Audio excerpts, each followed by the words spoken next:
नमस्कार दोस्तों। आज हम आपको एक ऐसी कहानी सुनाने जा रहे हैं जो हमारे नैतिक जीवन पर खरी उतरती है, क्योंकि जैसा हम कर्म करते ही वैसा ही हमें भोगना पड़ता है।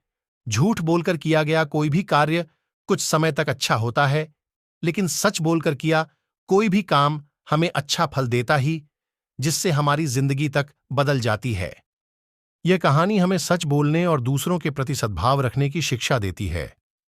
सच बोलने से मनुष्य का मन शांत रहता है और उसे समाज में सम्मान मिलता है। दूसरों के प्रति सद्भाव रखने से मनुष्य के जीवन में सुख और समृद्धि आती है। यह कहानी एक बूढ़े चोर और उसके 16 साल के बेटे की है। जब गोपाल महात्मा के उपदेशों को सुनता है तो वह सच बोलने और दूसरों के प्रति सद्भाव रखने का संकल्प लेता है। वह राजा के महल में चोरी करने जाता है, लेकिन महात्मा के उपदेशों का पालन करते हुए वह चोरी नहीं करता है। उसकी सच्चाई और सद्भाव से प्रभावित होकर राजा उसे अपने दरबार में नौकरी दे देता है। तो आइए शुरू करते ही आज की कहानी। किसी नगर में एक बूढ़ा चोर रहता था। 16 वर्षीय उसका एक लड्ढका भी था। चोर जब ज्यादा बूढ़ा हो गया तो अपने बेटे को चोरी की विद्या सिखाने लगा, और वह लड़का चोरी करने के तरीकों को बहुत अच्छी तरह से सिखाने लगा। कुछ ही दिनों में वह लड्ढका चोरी विद्या में निपुण हो गया। दोनों बाप बेटा रोज चोरी करते हुए आराम से जीवन व्यतीत करने लगे। एक दिन चोर ने अपने बेटे से कहा, देखो बेटा, साधु संतों की बात कभी नहीं सुननी चाहिए। वे पाखंडी होते हैं जो तुम्हें तुम्हारे मार्ग से भटका सकते हैं। अगर कहीं कोई महात्मा उपदेश देता हो तो अपने कानों में उंगली डालकर वहां से भाग जाना, समझे? यह बात सुनकर लड़के को थोड़ा अजीब सा लगा। उसने सोचा कि साधु की बात क्यों नहीं सुनना चाहिए। एक बार मैं साधु की बातों को जरूर सुनने जाऊंगा और देखूंगा कि वो साधु कहता क्या है और वो इंसान में कैसे परिवर्तन लाता है। उसने अपने बापू की बात पर हां में हां मिला दी और बोला, हां बापू, समझ गया। एक दिन लड़के ने सोचा, क्यों ना आज राजा के घर पर ही हाथ साफ कर दूं। राजा के पास बहुत सारा धन और आभूषण मिल जाएंगे, जिससे हम पूरी जिंदगी बैठकर आराम से अपना गुजारा कर सकेंगे और हमें कोई तकलीफ भी नहीं होगी। मन चाहा पहनेंगे और मन चाहा खाएंगे। ऐसा सोचकर लड़का राजा के यहां चोरी करने चल पड़ा। थोड़ी दूर जाने के बाद उसने देखा कि रास्ते में बगल में कुछ लोग एकत्र होकर खड़े हैं। उसने एक आते हुए व्यक्ति से पूछा, उस स्थान पर इतने लोग क्यों एकत्र हुए हैं? उस आदमी ने उत्तर दिया, वहां एक महात्मा उपदेश दे रहे हैं। यह सुनकर उसका माथा ठनका। उसे अपने बापू की बात याद आ गई, लेकिन फिर उसने सोचा कि आज मैं इस साधु का उपदेश को सुनकर ही राजा के यहां चोरी करने के लिए जाऊंगा। वह भीड़ से निकलकर उस साधु के समीप चला गया जहां साधु प्रवचन दे रहे थे। जब साधु वहां खड़ी भीड़ के सभी लोगों को बता रहे थे कि जीवन अनमोल होता है, अपने जीवन का कभी दुरुपयोग नहीं करना चाहिए, हमेशा अपने जीवन को ऊर्जावान बनाए रखना चाहिए। और फिर महात्मा जी कह रहे थे कि कभी इंसान को झूठ नहीं बोलना चाहिए, जिसका नमक खाएं उसका कभी बुरा नहीं सोचना चाहिए। ऐसा करने वाले को भगवान सदा सुखी बनाए रखते हैं।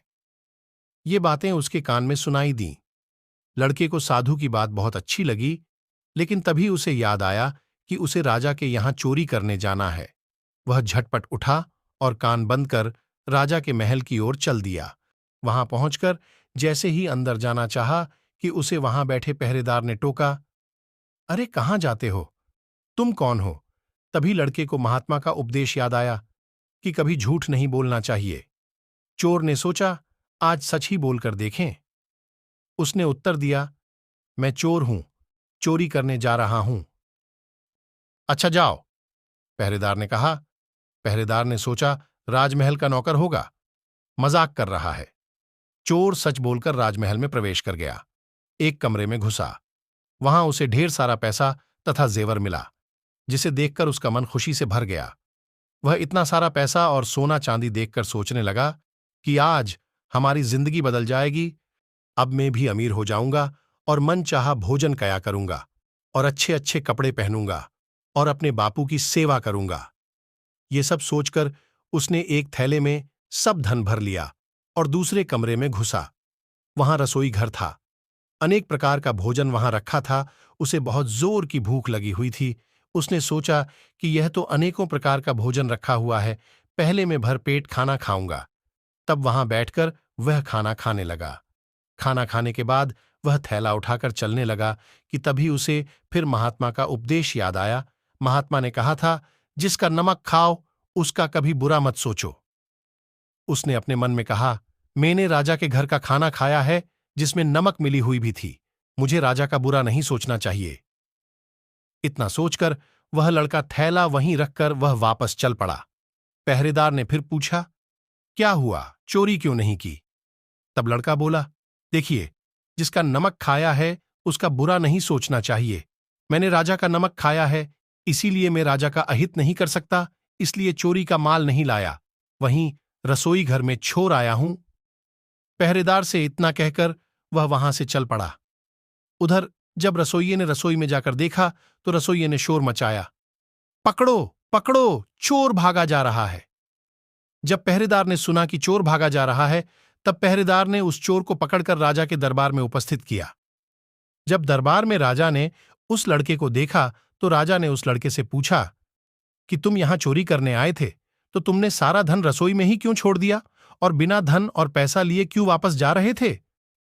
राजा के पूछने पर लड़के ने राजा को बताया कि एक महात्मा के द्वारा दिए गए उपदेश के मुताबिक मैंने पहरेदार के पूछने पर अपने को चोर बताया, क्योंकि मैं चोरी करने आया था।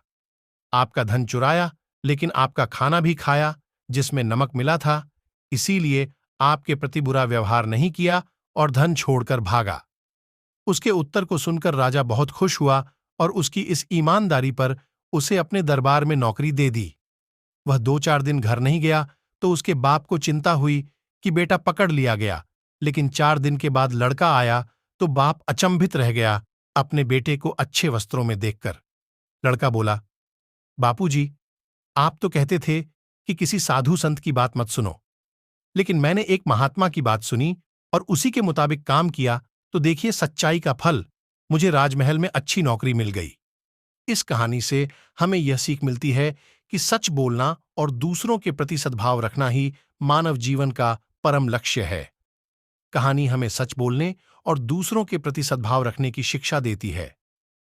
सच बोलने से मनुष्य का मन शांत रहता है और उसे समाज में सम्मान मिलता है। दूसरों के प्रति सद्भाव रखने से मनुष्य के जीवन में सुख और समृद्धि आती है।